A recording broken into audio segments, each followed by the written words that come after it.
உட்கார்ந்தாலும் வலி இருக்கு, நடந்தாலும் வலி இருக்கு, கீழ உட்கார முடியாது. கிட்டத்தட்ட 80% மசில்ஸ் வந்து அஃபெக்ட் ஆயிருக்கு. சரி பண்ணிக்கலாம். ரைட் ஹேண்ட் சைடு தான் வலிக்குது. இப்போ பஸ்ல எல்லாம் ஏற முடியல, இறங்க முடியல. குழந்தை முட்டி போட்டுட்டா ஏற முடியுது. இல்ல இந்த ஸ்டெப் கூட என்னால தனியா ஏற முடியாது. கை பிடிச்சுதான் எனக்கு இந்த இது ஏறுது.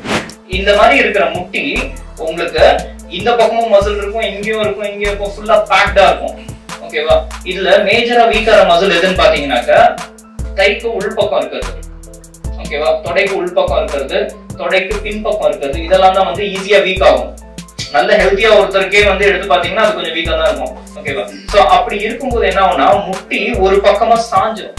அதை இடுத்து பிடிக்கிற அந்த ஸ்ட்ரென்த் அந்த இதுக்கு இல்லாததுனால, அந்த மசிலுக்கு இல்லாததுனால வெயிட் என்ன ஆகும், ஒரு பக்கம் சாஞ்சிடும். அப்போ ஒரு பக்கம் சாயும் போது என்ன ஆகும், அங்க கேப் கம்மியாகும். அங்க நடுவுல என்னென்னலாம் இருக்கோ அதெல்லாம் தேய ஆரம்பிக்கும். அப்போ நடுவுல இருக்க கார்டிலேஜ்ல தான் சைனோவியல் ஃப்ளூயிட் ஃபில் ஆகும். அந்த